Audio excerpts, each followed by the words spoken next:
Good morning, everyone. Thank you so much for coming to the meeting today. I know it's May. Normally we don't get such a big turnout, but I think the idea of having the meeting to talk about one of the most important investments that Estero is making in the community, which is the sports and recreational complex, and the fact that we've got Michael Comparato, who I'll introduce formally in a minute, and David Willems from the village management. They are here not only just to talk about what's going on at the moment, but also to receive feedback from you. That's going to be an important part of today's meeting. They want to hear back from you, your thoughts, your ideas, your interests. So that will be an important focus of that. But before we get things underway, I would just like us all to stand for the Pledge of Allegiance, please. Thank you. I pledge allegiance to the flag of the United States of America and to the republic for which it stands, one nation under God, indivisible, with liberty and justice for all. Thank you. I'm going to just dim the lights, if I may. We have got the meeting being recorded today so that if any of your friends or neighbors who weren't able to make it today would obviously like to know what went on, we will be posting the link to the YouTube video, obviously after the meeting, probably in the course of tomorrow. Our excellent videographer here, Wilson, who's over there behind us, takes all the credit for the excellent recordings that he makes for us.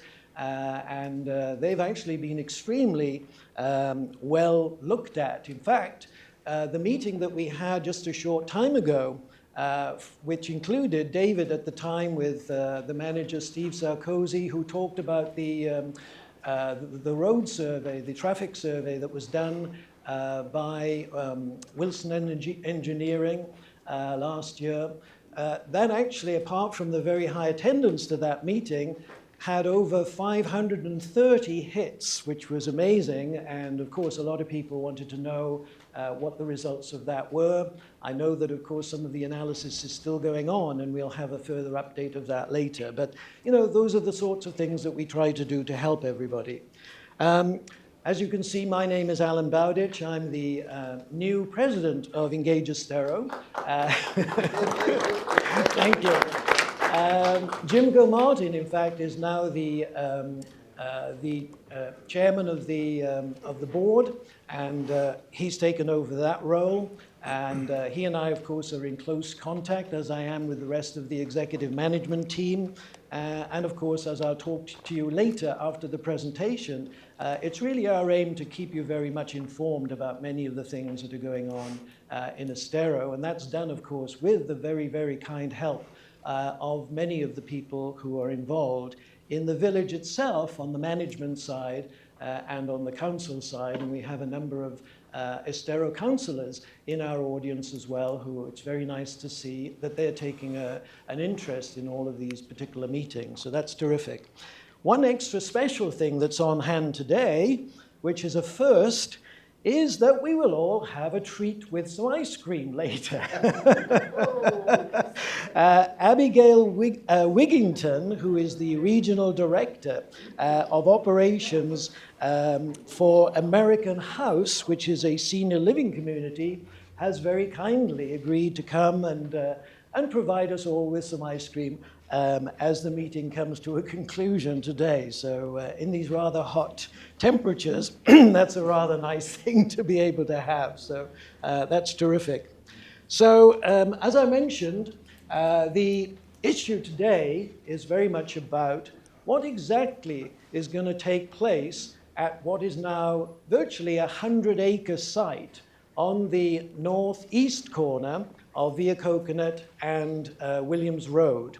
And in order to do that, although Steve Sarkozy was scheduled to be with us today as well, but sadly through a minor operation on his knee, which has left him in some pain, I think, he's unable to make it today. But we certainly have two of the more important people as well who are involved in this project. I'm pleased to introduce David Willems, who is Estero's Director of Public Works, and of course Michael Comparato here, who's both the director of the VST LLC and has actually been appointed as the project manager for this very, very important development. As I told you, one of the most important investments that Estero has made to date in its 10-year history. So, without further ado, let me hand over to Michael and David.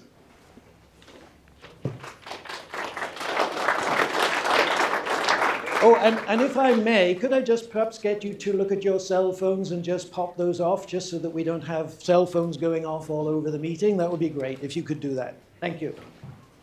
I figured one button out, Alan. Pardon? Yeah, so that's good. Good progress. Good morning, everyone. As Alan pointed out, my name is Mike Comparato. I'm Chairman and CEO of VST LLC. We are privileged to be able to serve the village in this capacity as an extension of staff and helping to oversee, to Alan's point, probably one of the most important projects we've done as a village to date. And when I say we, I say that in a twofold context. When we work with and support clients like the village of Estero, as we do around the country, we become we. We speak and become part of the city and or village and or county that we support. And treat this as though it's ours. The second context of saying we is I happen to live in Pelican Sound, so I'm also an Estero resident, and have two different lenses by which to look at this project and appreciate it. So privileged in both cases. Alan alluded to it.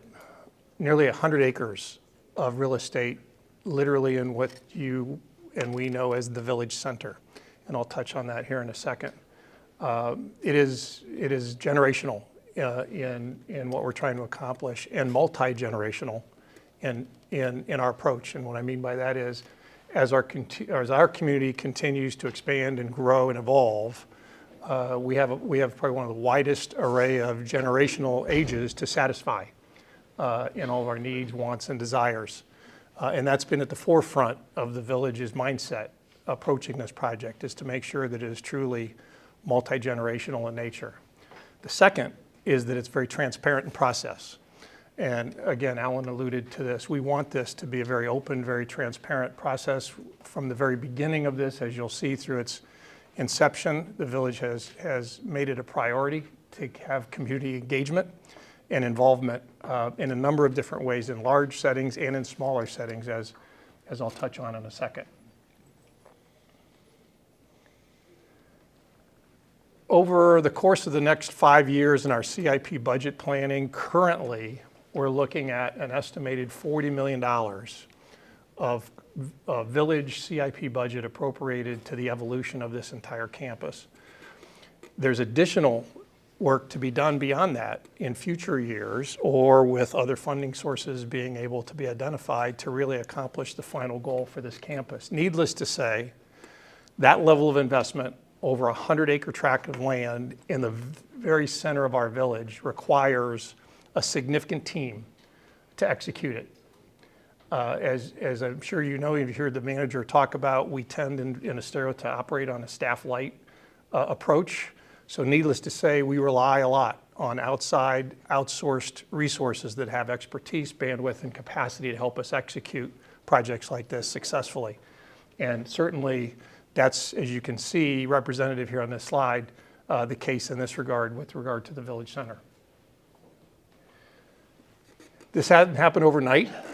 For those of you that have been following this, I'll touch on the open space, Parks and Recreation open space master plan that we did as a community back in 2020 when we had nothing else to do during the middle of COVID. It's like I said, it certainly didn't happen overnight. This 96.6 acres, I believe it is, almost 100 that we've assembled, started with, well, I messed it up already, Alan. That's okay. See that? Started with this almost 20-acre piece of property that the village acquired. If you remember, the driving range used to be right here. for example. That was the first piece of the 3 parcels that was assembled initially. Subsequent to that, the next phase was for us to enter into a long-term 99-year lease agreement with the school corporation for what amounts to be just under 53 acres that includes the stadium and what we refer to kind of as part of the sports park piece, the hard courts, the stadium, the baseball diamonds, and the green spaces to the north, which we acquired via lease agreement. We haven't purchased that property, but we have a long-term lease and have total, by virtue of that lease, control of that acreage. And I'm going to touch on some of the provisions of that here in a second. And then lastly, and most recently, we were able to acquire this 25 acres that sat in between these 2 parcels from Lee County. So now we've been able to have assembled an entire virtually 100-acre contiguous tract of property to really execute the program the way it really needs to be executed, both from a development and from a maintenance and operations perspective. Come back to the Lee County School property for a minute. As part of our lease, and needless to say, one of the first priorities is to take care of our kids. So we need to make sure that both from an interscholastic competition perspective and from an overall use and programming and activation perspective, we want to keep our kids safe and make sure facilities are available to them as needed. So as part of our agreement, we will always maintain through the term of the lease, no matter what we're doing, including massive development and construction activity, we will always leave all facilities available to those kids for interscholastic competition. So during a baseball season or during a football season or during a track season, our responsibility, regardless of what we're doing anywhere else, is to make sure that those stadiums and those venues are available for competition and practices, et cetera, at all times. So that's one of the sets of lanes, if you will, that the team has to make sure we stay in the middle of as we're contemplating all of this work that we're doing along the campus. The other thing that we agreed to do is over a 5-year period, invest from the village's side $10 million of improvement capital as part of our plan to those facilities. I think you've already seen us start that process. Hopefully you like some of the turf work that we did at the stadium. No, the kids love it. I can tell you that. We were standing on the field, not to digress too far down a rabbit hole here, but the kids were practicing on the northern fields just as we were finishing the stadium. And as they were leaving practice to go back into school, they came over to the fence line and they were kind of looking over the fence line. I'm like, come on in. And they went, really? I said, sure. And the kids, it was like watching 5-year-olds in a playground all of a sudden. Those high school kids were just thrilled. So hopefully you all like it as much as the school and the athletes do. We're just finishing up the hard court improvements as we speak. I think they're done this coming week. As we've resurfaced, we've milled and resurfaced those hard courts and putting up new equipment to improve those. And again, I think everybody's thrilled and excited about that. What we did do as part of that is if you remember, we had 4 basketball courts on the southern edge of that hard court area with 8 tennis courts above. We kept the 8 tennis courts in place, but for diversity and for diversification, we talked a lot to the school about this, is we converted 2 of those basketball courts to 4 pickleball courts. Because believe it or not, and some of these kids are a lot better than even we are at pickleball, these kids love it now. It's becoming very popular. So my overall point here is with regard to the school transaction, there are a number of factors involved in agreements between us and the school corporation, in addition to just simply leasing the property that we're respectful of in that agreement. We talked about a long time coming, and how many of you were actually involved back in 2018, 19, and 20 when we did the Parks and Recreation Open Space Master Plan process? Great. Okay, so for those of you that weren't, and for those of you who already remember some of this, for those of you who weren't, the Village Center hub was one of 4 hubs that were identified in that plan. And by the way, back to the original team, part of our team today was part of the Barth team back in 2020 that did the study. For continuity purposes, we felt in the selection process it would be good to have some of the memory from that process involved in the new phases of planning. So there's continuity and consistency through that.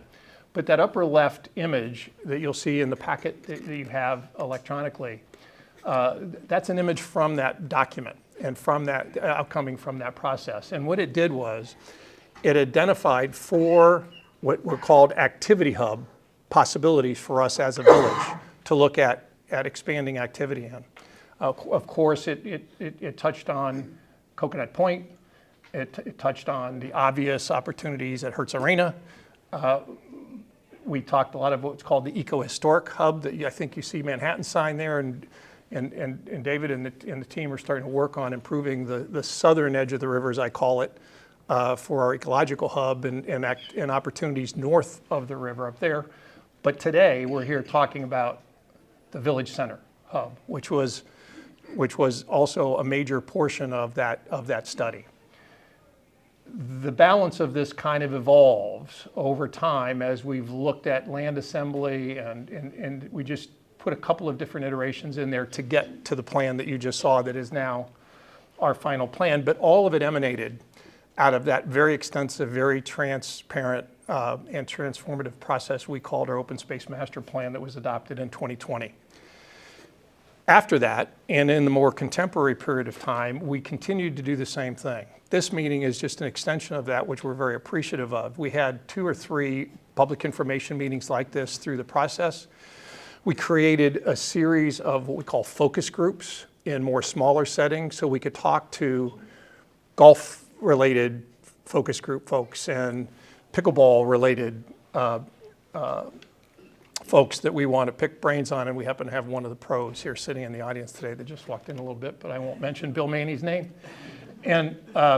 So we had smaller micro groups of people that we wanted to hear from as we were considering alternatives to make sure we were getting good feedback. And we met with all the different community groups that we serve, the youth groups and all the various different people to utilize this campus, and the general public in general, because the concept here at the end of the day is to be a community asset, but to have a community asset that isn't necessarily quote unquote taxing to us as residents, that we find creative ways to deliver this to the community so that it's available for 3 different levels of activity. One is obviously community access for residents. The second is more engaged, or excuse the pun, or more scheduled activities for the community. And third is obviously satisfying, as I said earlier, the high school needs for interscholastic competition. So there's going to be a blend of how the calendar is managed to the benefit of all 3 of those directions. Needless to say, then, information from all of those groups had been important. And I will say in the final plan that we're leaning on, Coach designed most of this anyway. Right? You kept handing me pieces of paper with all the dimensions on it. Do this, try it, do it, right? So it all emanated, if you will, into the current plan that we're following today. It's massive, it's complicated, it's complex, and it's not going to all be done overnight or in one day. This is an evolutionary plan that we will watch evolve over time over the next several years to get to this picture looking like this in reality. As a result, it's got to be done in phases. And our phasing plan is really driven and controlled by a lot of those lanes and parameters that I mentioned earlier, not the least of which is making sure that we don't take out baseball diamonds and reconstruct them in the middle of a baseball season. Or the same thing with cross-country trails in the middle of cross-country season, et cetera. So we've got to make sure that we phase this in such a way that we're always satisfying the agreements we have and the constituents we need to use it. Equally important is we've got to match it up to our own budget plan. And David and Kevin have been working very hard with both the village manager and council to make sure that we've got a contextual approach to our CIP so that all the solutions we need for the village, not just the sports park and recreation area, but all the needs that we have from a capital improvement perspective are satisfied along the way. So as a result, we've worked with all those consultants on the design, construction, engineering side to kind of phase this, come up with a logical approach to how we can phase this, balancing all of those variables together. As you've already seen, this area has already started construction. What we call the entertainment campus of the Village Center Hub has already started. We're in the process of remobilizing as we speak. The contractor will be back on site in June to remobilize and get to the next level of construction here. One of the questions I get asked all the time is, why'd we stop? Why'd we demobilize and now have to remobilize? Well, part of that is, you remember the land assembly piece that I was talking about? We just recently, as I said earlier, acquired the 20-some acres from the county. Prior to that, the plan for the entertainment campus and the plan for the sports park campus were separated by the county property that we didn't own or control. Once we acquired it, it made more sense to take a breath, rethink everything, reorient everything so that we have one contextual campus now versus two campuses separated by somebody else's property. So that demobilization period for this gave us a chance to rethink everything else and come up with a more contextual plan. But our first phase that's already started is right here.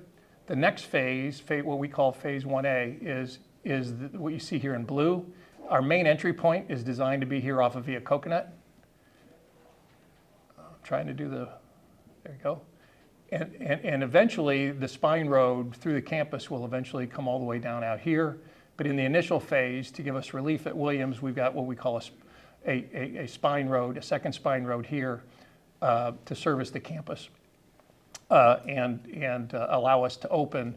High Five Entertainment is being situated right here, and I'll get to that in a minute. So our phase 0, as we call it, and phase 1A are the first phases that we're contemplating, and then the plan goes on in future phases, as you'll be able to see on the map that's in your information. I alluded to High Five. High Five Entertainment, I'm sure a lot of you have read about it. We're excited to have them come in as a partner. What we've done that's creative, and I give the village council, and certainly the village manager, a lot of credit for the foresight and the willingness to utilize a very important state statute that Florida allows that a lot of states don't. Florida allows for what's called a public-private partnership structure in an unsolicited proposal type engagement.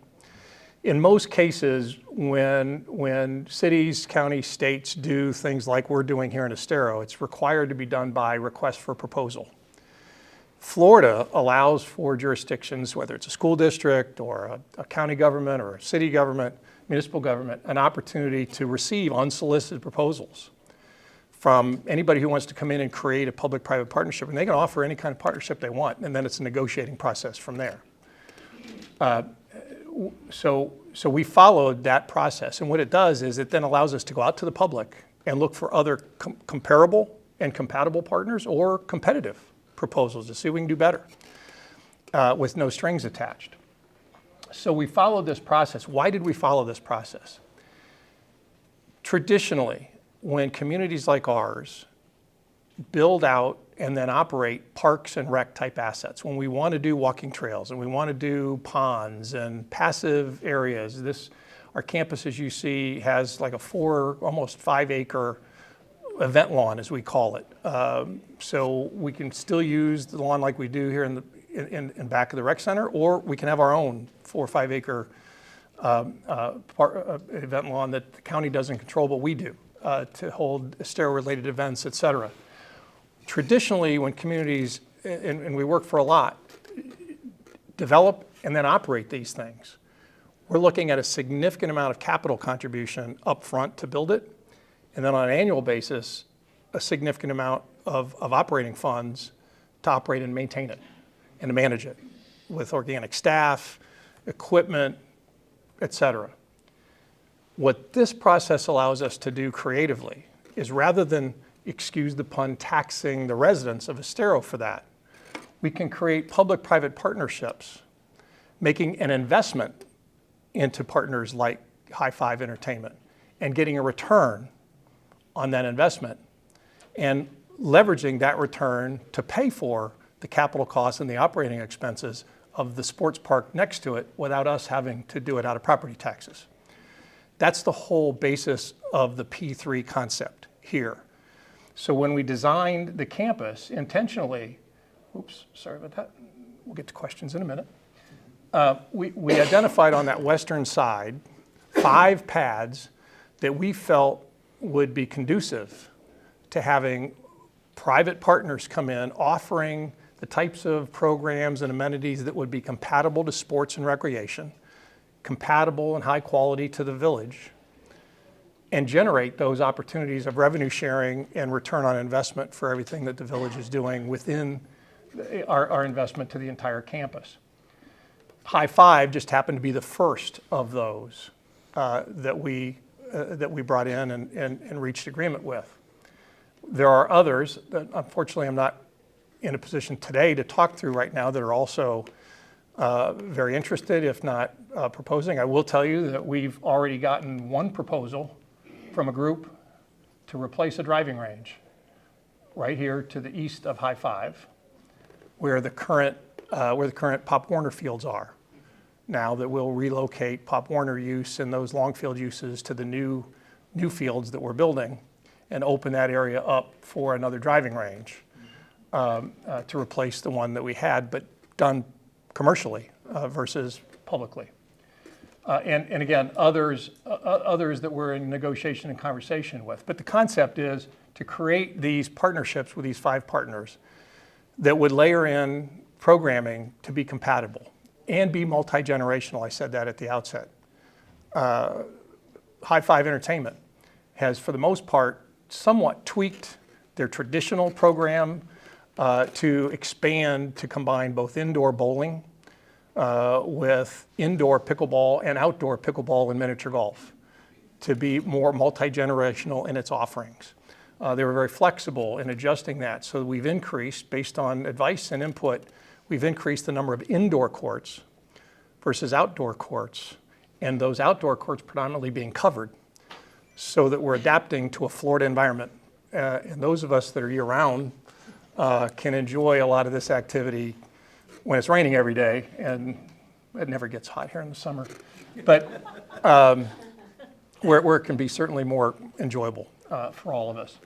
And the other use is similarly multi-generational. The driving range concept that's been proposed to date is a traditional run-out driving range. It's not a targeted Top Golf type environment. It's most of the, I don't know about everybody else in the audience, but a few of us in the audience are privileged enough to hit on our driving range into water. So having a traditional run-out golf course is appreciated by a lot of the golfers in the community. The proposal we got does include top tracer technology. They've proposed to include food and beverage, et cetera, et cetera. So there are some added fees. It's not just a pure driving range. We go get a bucket of balls and just hit balls and leave, but it is more of a traditional run-out proposal that we've received, and we're talking to other groups related to indoor baseball simulators and ropes courses and things for the younger generation, so that we're kind of mixing and matching everything, such that when we as residents are out there, we can play pickleball, grab lunch, go watch, just walk around the lake, go to walking trails, or if we happen to have a local youth tournament there, the kids at that youth tournament will have places to play miniature golf or go into a batting simulator or whatever at the same time. So it's been designed as a very flexible and very complementary multi-generational offering of programming at the end of the day.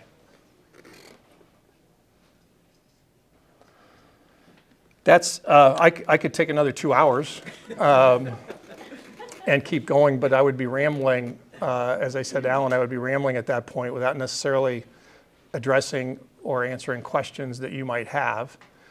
So what I'd like to do, and I'm going to ask David to be available as well, is stop the presentation at this point, open it up for questions, and I will ask you this also. Alan and the team will have my cell number and email address, regardless of what questions get asked or answered today. And my guess is I'll probably stumble over a bunch of them. But please This is, as I said, this is an evolutionary process. This isn't the last day. This is the first day of this conversation. We've got a long way to go. At 95 acres, we were joking about the splash pad. That comes out about once every other week, if not more frequently. We're planning out a 5-year or longer development plan for a 95-acre site. We haven't quite gotten down to the 20 square feet in this exact spot for a splash pad that looks just like that yet.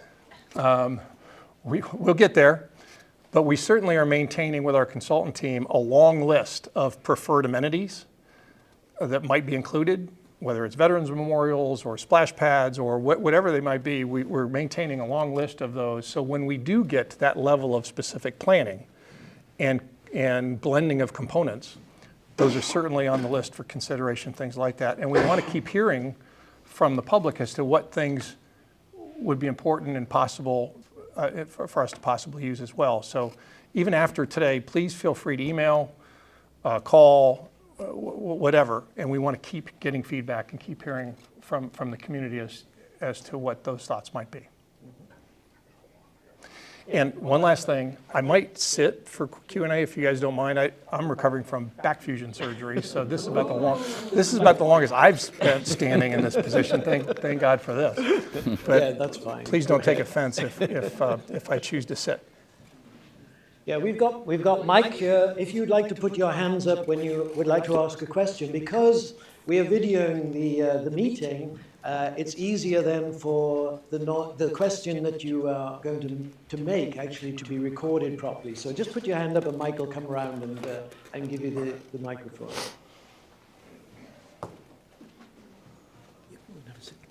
Thank you. Please. Thank you.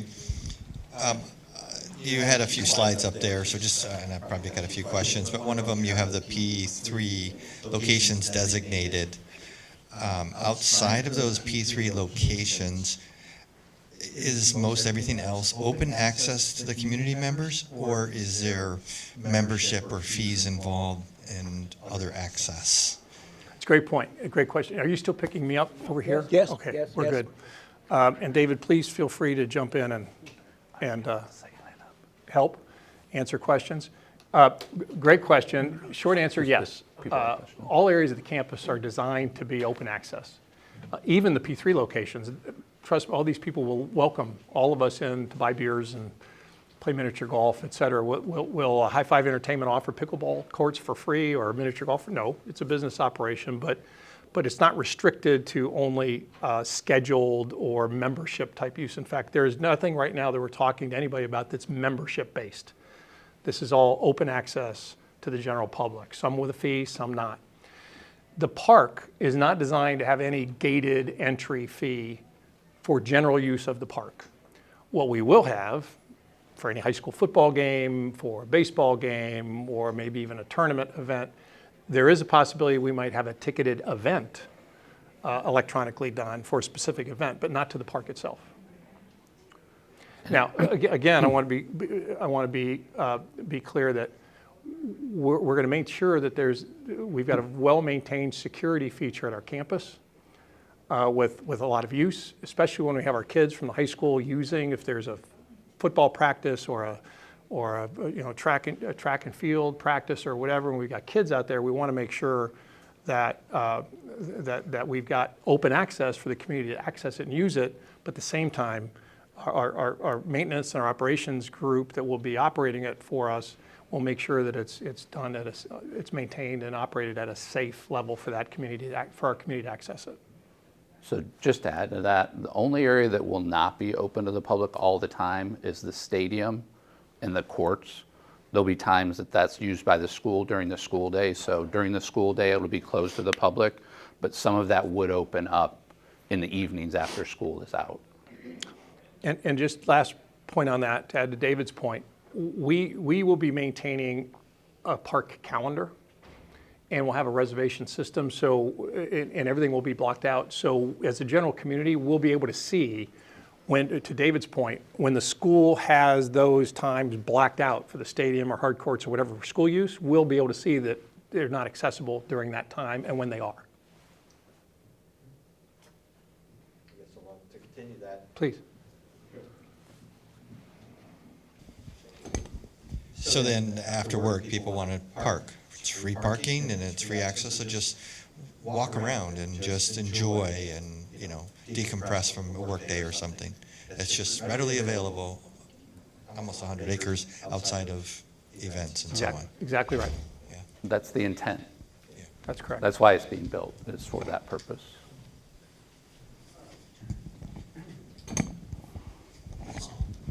Thank you for your time. Again, this is another P3 question with the 4 outer parcels. Would there be, I guess, can you guesstimate when the announcements of the next entity or group or business that could be in any one of those 4 P3 locations? Yeah, I can.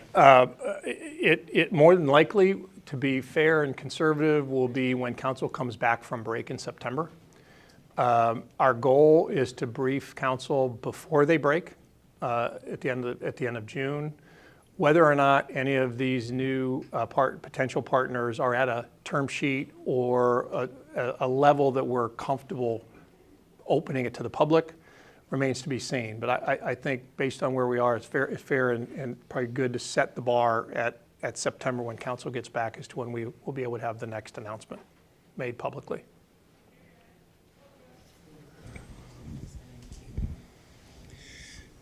I've got 2 questions. With the P3 portion, are the other phases dependent on all those parcels being occupied before we move into those other phases? No, they are not. The evolution of the park is totally subject to our agreements with the county and the school district and CIP funding availability. We're not relying on any of at this point, none of our funding for the sports park is dependent on private partners. Great. So to be conservative in our budgeting, we did not take into account any P3 income as helping the park for what we're showing for construction. But if those P3s come online, we will have more money to do more of the park. Like an accelerator. Yes. Yes. And then my second question about the fields. Are those going to be open to leagues for seasonal rental? Yes. Short answer, yes. Again, we're managing a calendar, right? And we have our priorities set by agreement. So again, by agreement with the school district and the county, we always have to have 3 long fields in play at all times. And we obviously have to serve the requirement of making sure that long fields are there as needed for lacrosse, soccer, football, all of our long field sports that the high school has to have priority for, right? So we'll block those out first. Then the fields will be available for other groups to rent or use if they're not already committed to the school district in the first place. Does that help answer your question? Short answer is yes, they will be. So you might be thinking of Paradise Coast. That really is for tournaments. I mean, some locals use it, but really it's set up for tournaments. This is not that. This is not the size of Paradise Coast, so it's really the local people, and then there will be some more regional type of tournaments that happen from time to time throughout the year. That's kind of the vision of it. Yep. Makes sense. I'm thinking just about our local leagues and the pressure to expand. And so just to be able to meet that local demand. Mm-hmm. Yeah, Exactly I mean, right. that's the reason that we're doing it. The reason that most of the fields are going to be turf is so they can be used more. Right now the problem is, especially after, if you're playing lacrosse, after soccer season, the fields are so torn up, they have to rest. With the turf fields, we'll be able to just use them year round without having to rest them. Great. I guess last question, plans for lights? Of course, yes. All right. Okay.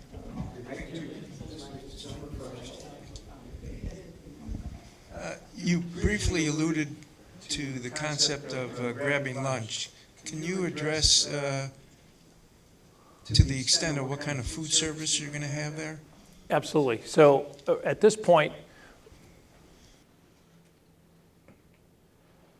all partners that we received interest in, including those, I'll start with High Five in a second, have scratch kitchen, full restaurant menus. In fact, High Five has oversized their kitchen to a catering kitchen size to cater into the park if desired as well.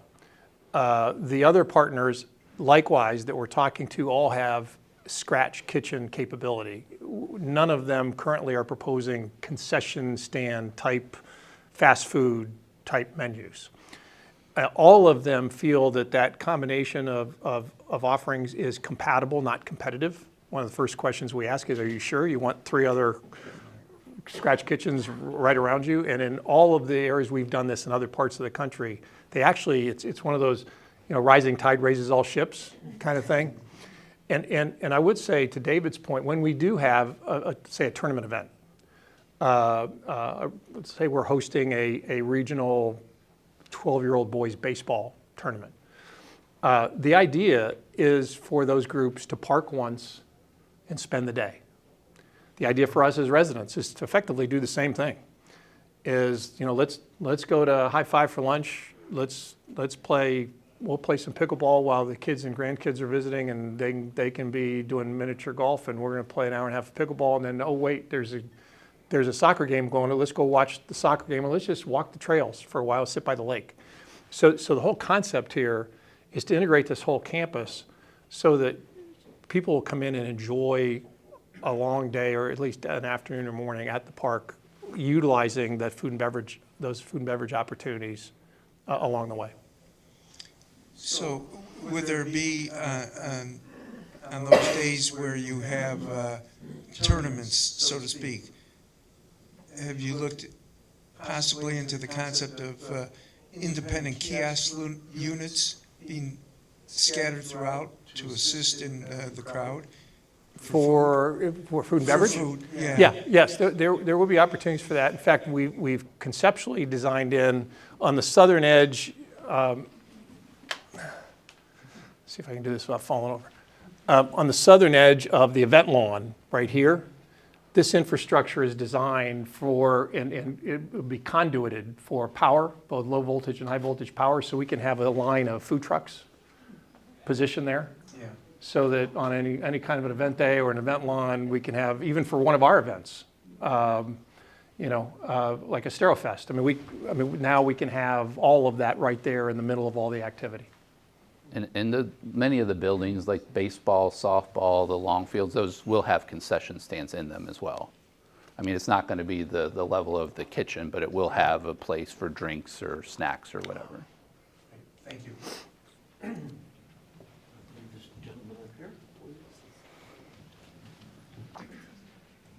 Hi, thank you for this. We appreciate it.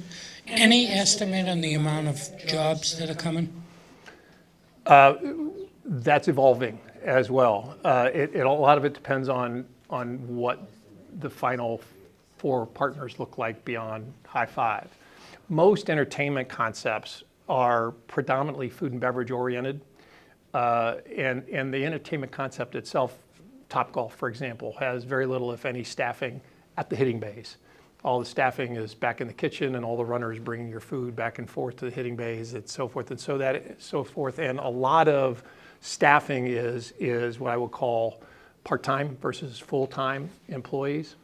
But I can say that given our experience, we're looking at least 50 full-time jobs when this is fully built out, and probably close to 200 or 300 part-time jobs to be able to service this type of a complex. I think there was a lady back there, Mike. Yeah, I'll come back.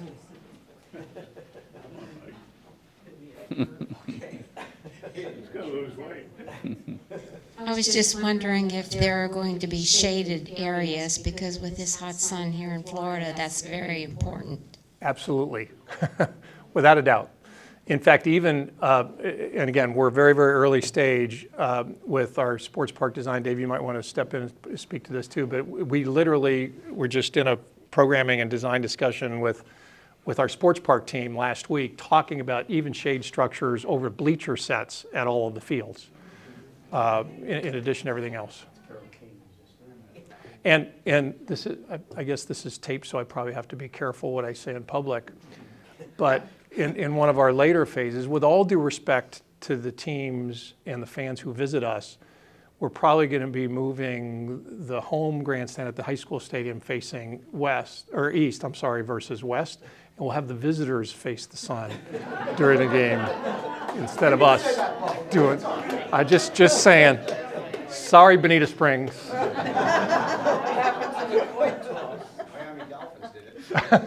True. Okay, in your negotiations with High Five, have they disclosed any of their pricing structure to you? Pricing structure to a point. We haven't gotten into the detail of X per hour or $15 for a burger versus 12, that kind of thing. But we've done enough to validate revenue streams, because in a public-private partnership, our transaction structure is dictated. Our return, the village's return for our portion of investment, is driven by sharing in that revenue stream. So we have done enough of that to get comfortable with the market revenues. We haven't gotten down to the level of a menu yet, or a specific price per hour or per half hour for pickleball courts, or what it will cost for a miniature golf round, et cetera, to that level yet. Okay, also, is their signature beer going to be High Five? Actually, I don't believe that's theirs. different High Five.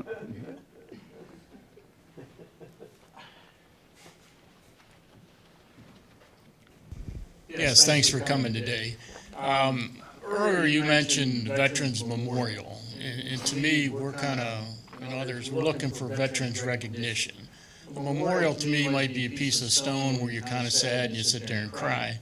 I'd kind of rather go the other way with 6 or 8 flagpoles, where you could sit down on a bench and just, that. So we are specifically, those of us veterans that are kind of looking for this, do not say memorial, we say recognition. Love so it. Just, if you could kind of update that, I'd appreciate it. Appreciate that. Let me ask you this question, because one of the things we've done in 3 similar locations around the country at veterans request and family request is a Gold Star Memorial. Yes. Are we good with that? Yes. Is potentially to be on the list? Okay, thank you. Thanks. Helpful. Mark, just pass this gentleman. You had another question? Yeah. You mentioned the conversion of the some basketball courts to 4 pickleball courts, and obviously High Five's got pickleball. When do you anticipate I can play my first pickleball game at the Village Center? Week after next. When? Week after next. At the converted ones? Uh-huh. Or okay, They'll I've be never done seen next them week. yet, but Right wow. now, I think the schedule is for those 4 courts to be done next week. As long as the school's not using them, they're available.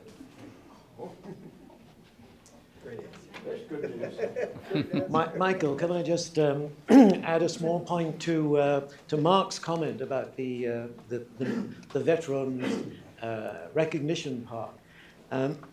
You may not know, but I think David does, that maybe a couple of years back, we actually did a very interesting exercise with the Estero High School. And they had a number of students who were actually asked to come up with designs for that when we were thinking about that quite a while back.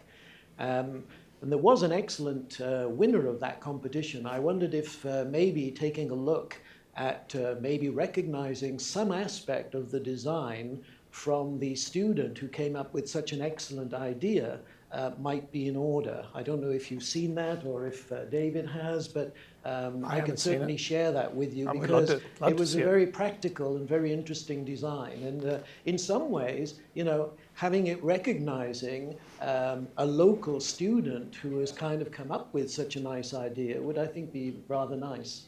If it's that good, maybe we'll just replace the architect. Let that stay. Well, it was.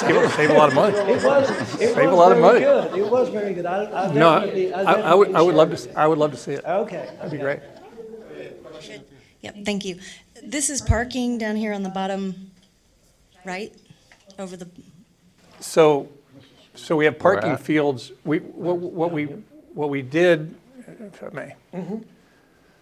So again, it's I won't say it's impossible, but it's difficult to project traffic flow in and out until we're really done with the park, but more importantly, when we know what the programming is going to look like. It's one thing to build all this, it's another thing to determine how it's going to function on every day. And David made a great point. What this is not going to be is Paradise Coast. I don't know how many folks have been to Paradise Coast, but that's not what this is going to be. So we don't anticipate ever having huge peak volume, traffic volumes or parking requirements on any given day like a huge national tournament might generate. Smaller regional, local tournaments, smaller kids, sure. But from more of an even flow. The other thing is that when we do campuses like this, we want to be careful not to concentrate a high density of parking in the middle of a campus like this. It sounds intuitively obvious to do that so that it's convenient by being in the middle to everything. The problem is when you do have a peak event, if anybody's been in a parking garage in the middle after a football game or after a concert and you're sitting for 3 hours waiting to get out because you're buried in the middle of the campus with a million other people. So what we traditionally try to do is scatter parking out on the perimeter of the campus so that ingress and egress and flow of traffic after some type of an event is easier managed, et cetera. And trust me, we've got tons of parking. Remember, we have access to the high school parking when there's no high school event to access the eastern edge of the campus here. But if I remember correctly, David, correct me if I think we're at 1,700 spaces. Something like that. Total throughout the park available for, so we feel like we're adequately parked without creating a sea of asphalt that then sits empty most of the time. One more real quick. Sure. Just for timing, if you're going to get rid of the Pop Warner fields there, the other fields will be done before that happens? We have to by agreement. Yeah, As I okay. said, we always have to keep a minimum of 3 fields active, so we can't touch the Pop Warner fields until they're replaced. Correct. So just a little more detail on that. The 3 fields at the top will not be done at that point, but what we expect is for Pop Warner for the short term, they'll be on the stadium and that field just to the north. So there might be a year or two that's where it's located, and then it'll shift over to the 3 to the north once those are finished. Yeah. But Pop Warner will always have at least 2 fields. Yep. Will you have any shuffleball?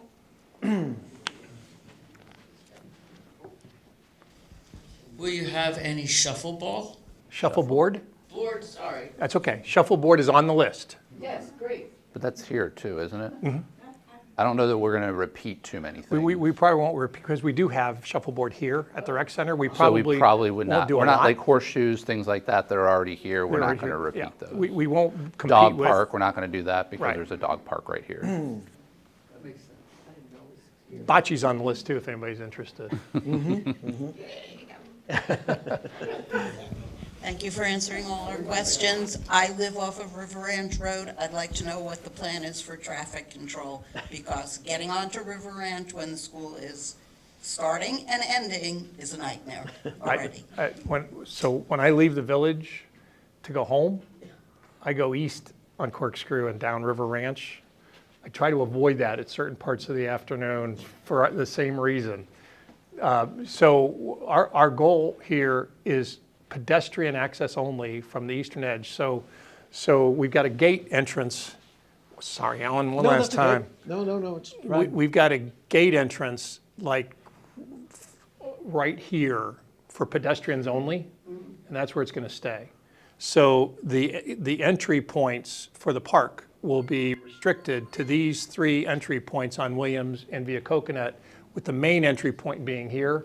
So when we have events, what will happen is everything's digital now. In the old days, we used to get packets when our kids, and now what our grandkids go, and it's all, now you got to figure out how to use these stupid apps online to figure out where my ticket is and where I'm supposed to go. But what we'll do if there is an event is we will publish on our website and to whoever the event organizers are, what the traffic plans are to drive traffic there, where to avoid and where to, so we will have people set up if they're doing an event to make sure that traffic is in and out at these access points and directed from the west side versus the east side.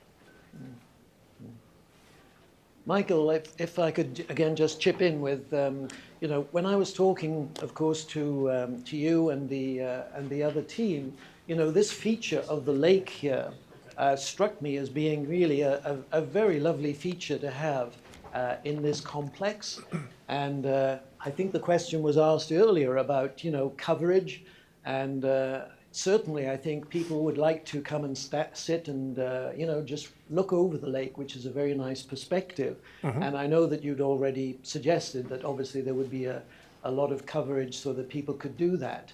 Am I also correct in thinking that maybe the idea of having people, you know, use their model boats and things like that, which often is a feature in a number of areas, might be a possibility there too? Might be a possibility, yes.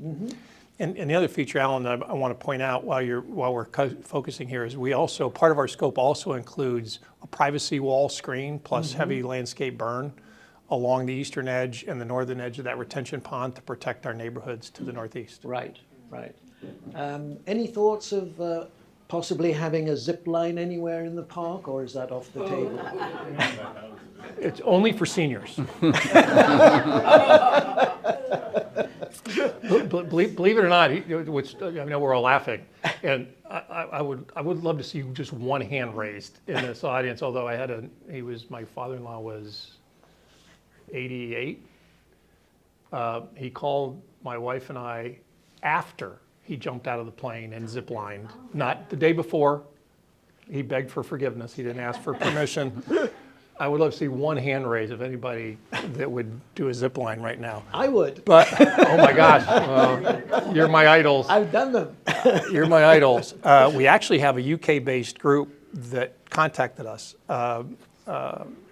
that, in fact, is an aerial-based family entertainment concept that we're talking to. We don't have a proposal yet, but that's zip lines and ropes courses and things that actually hover over other ground level activities is what they specialize in. So it's not that far-fetched that people are interested in bringing it. We just don't have anything to that level yet.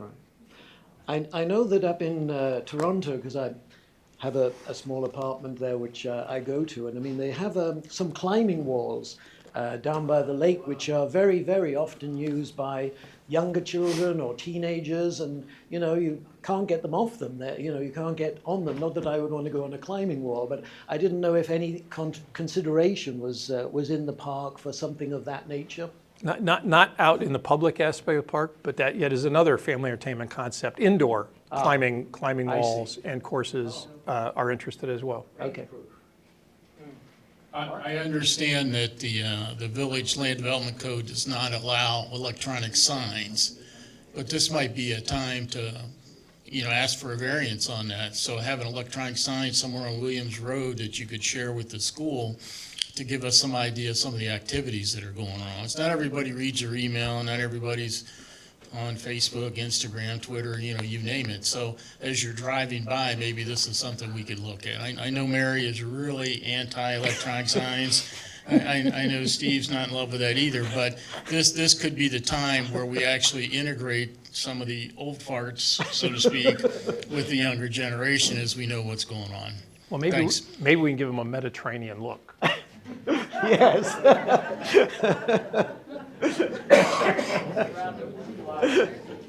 I'm sorry. Was that a plant from you? Okay.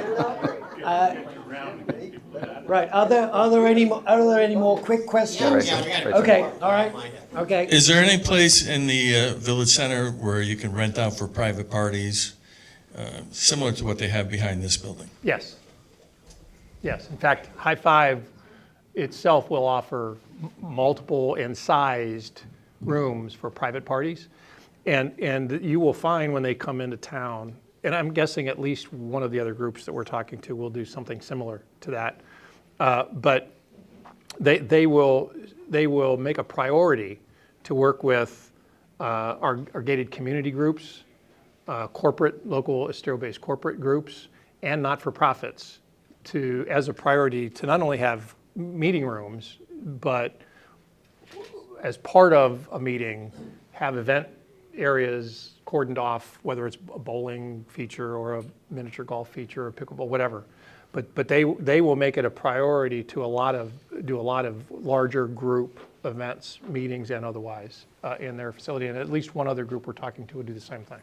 And there would also be pavilions throughout the park as well, covered areas that Sure. could be.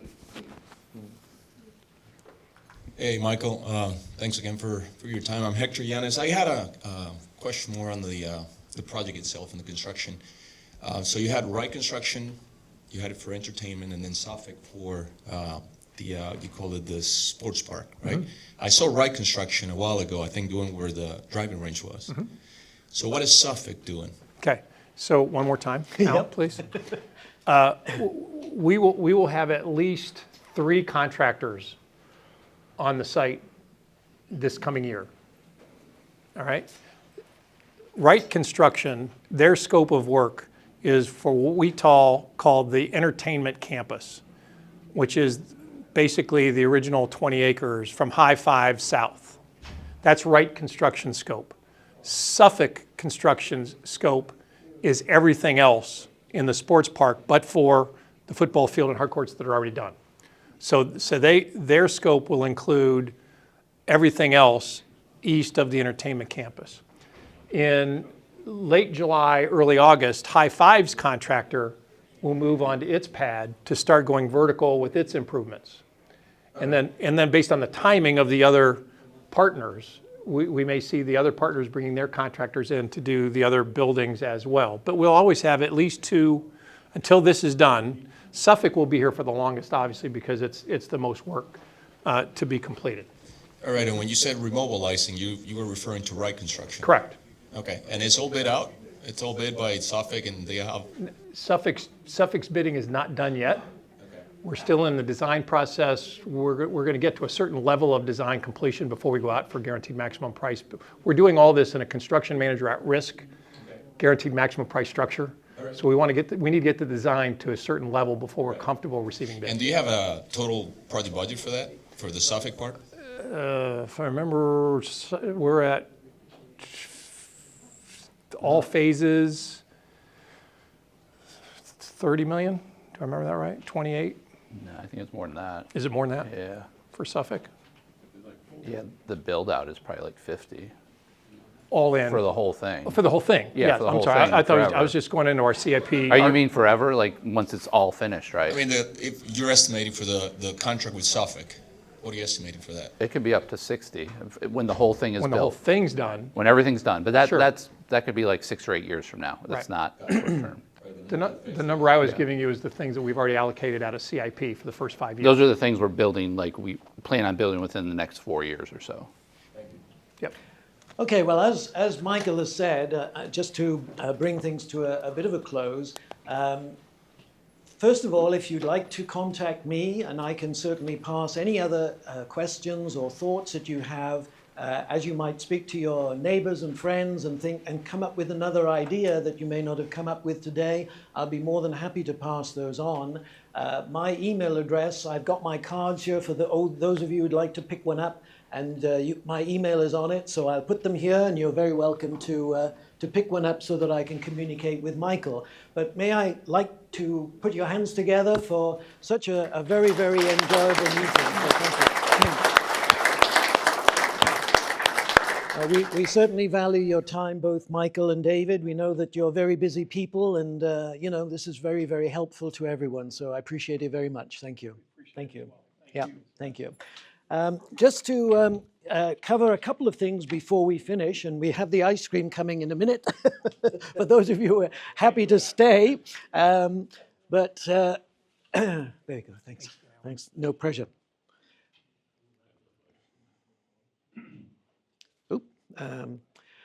Okay, so I just wanted to update you on a couple of important things that we're actually doing at Engage Estero before you leave. Obviously, as I mentioned right at the beginning, we're trying to point the finger towards a number of issues that are so important to us all in Estero to bring you up to date on those issues.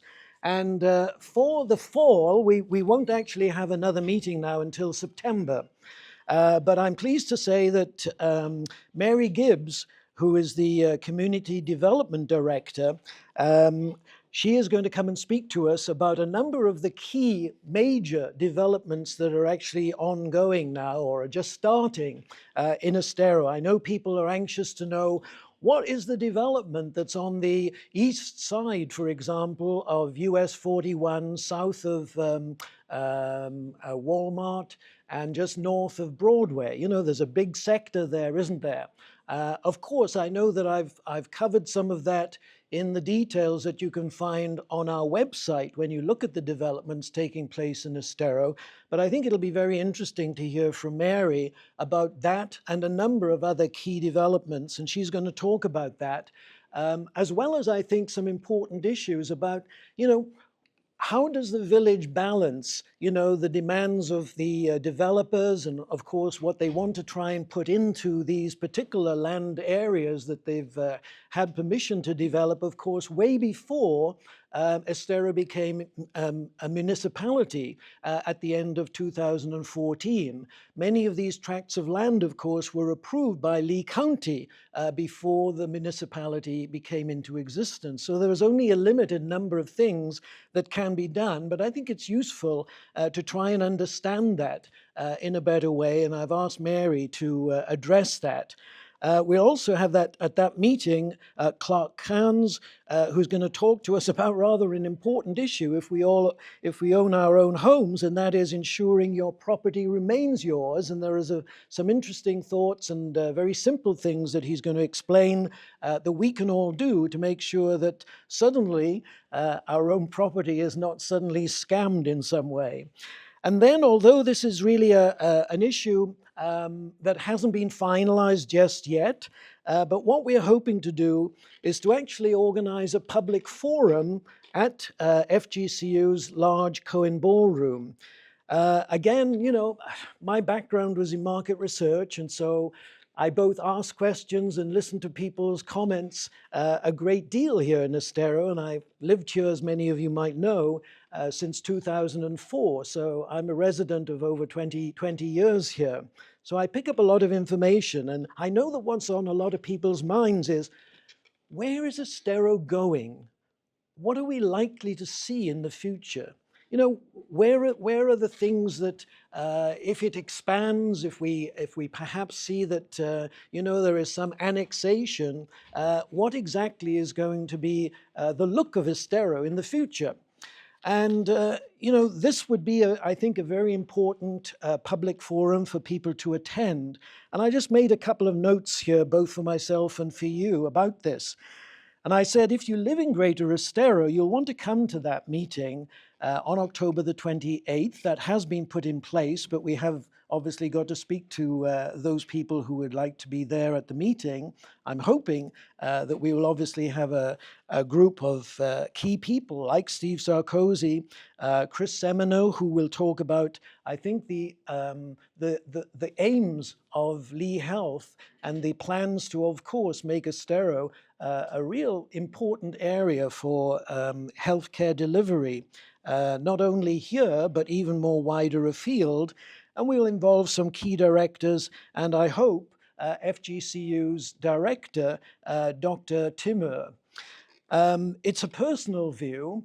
I lived in Cambridge in England for a long time, and I think that the balance between having a university and a municipality closely united actually is very, very, very important. And I'll tell you for why. I mean, first of all, Estero, as you know, is such a wonderful place to be. It's very different from so many other municipalities in Southwest Florida. So, as a university, if they're associated even more closely with Estero, that attracts students and lecturers because they want to come and live here. So that's the benefit to them. What's the benefit to us as a community?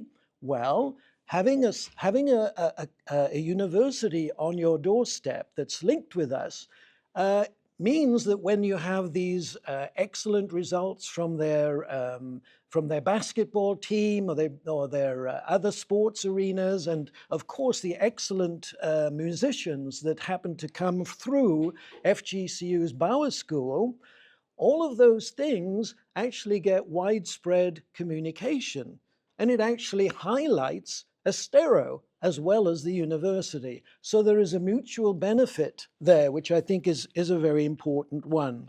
So I think the questions are, can Estero keep its village identity as it expands? I think that's an interesting question. What additional plans are to hand to enhance the appeal for current and future residents? Will Estero become a go-to location for advanced healthcare services? And the point I just made about a link between FGCU's university and Estero. So I think we need to agree also on Estero's sense of place. In other words, what does really Estero want to conjure up as its identity and, in effect, as its, as its brand? What should be Estero's brand? Now, last year we actually asked that question to the residents here, and I'm very pleased to say that they came up with a wonderful series of ideas for what we should say about Estero. And I'm not saying that this is what it should be, but I think maybe some variant on this might be at least a consideration. And may I just share that with you, because I think it's rather nice and very interesting. And this came from many of our residents. So the title is Estero, with its urban village vibe, is Southwest Florida's best kept secret. Secondly, it goes on to say, nestled along the beautiful Estero Bay is the village of Estero, a vibrant, thriving, and growing community that welcomes residents and visitors of all ages. Estero is an environmentally and health-conscious location, and its unique blend of history, nature, and vibrant living offers much. It provides a safe, relaxing, friendly, and inviting setting with casual and upscale dining, diverse entertainment, and recreational activities. Discover the perfect family getaway where endless adventures and fun-filled attractions and unforgettable memories await at every turn. Estero checks all the boxes. So that was actually not my statement, but a combination of many of the interesting things that the residents came up with. And I think we really ought to consider doing that from an early stage, because we want to identify Estero as being somewhere very special and different from other municipalities. So I just thought I'd share that one with you. Thank you. Just a couple of other points. We obviously have within our executive management team a number of goals and things that we want to achieve. I'm not going to dwell on this. We'll have the slides up on the presentation, but we have been already expanding our communications to residents in Estero. It used to be about 10,000. Now it's 13,000, and we are hoping, of course, even by the end of the year to increase that even further. Mike Wasson has already, we have on here about developing podcasts. Sorry. We have developing podcasts by the end of the year. Mike's already started that. And although we're learning to improve them, you might want to keep an eye out for those as they come around. And the other thing is that, we do all of these things. We do have a budget. But we want to do more with the donations that we receive. One very important thing that I feel very strongly about is that when Hurricane Ian blew through and devastated so many homes in the western area of Broadway and in that field, although we actually undertook with other organizations here in Estero to make donations to support those people, it really took quite a while, to gather that money in and to provide them with the funds that they needed. Usually I think it was about 10 or 12 weeks that had happened. And so many people wrote to us and were suffering that they needed a new fridge because it got flooded out, or they needed new drywall, or they even needed food, that my feeling was, we ought to be more prepared to actually act much more quickly than it would take in 10 to 12 weeks. We are a 501c3. It's, of course, approved by the IRS, and we have to be very careful with what we do with those funds. And so when we talk about having an emergency fund, that would be an escrow fund that would be carefully separate from any of the other things that we do. And all 100% of the donations that we had from the Hurricane Ian request were donated, 100%. There is no administrative costs involved in that at all. So, you know, I make that plea to everyone and everyone in Estero to try the best they can to see what they can do to help us along our way and to obviously contribute back, which is what we want to do, both to the village and of course to the residents in all that we do. So on that note, I'd like to thank you so much for coming and for taking part in today's meeting, and again, to thank the village for all their support. Thank you.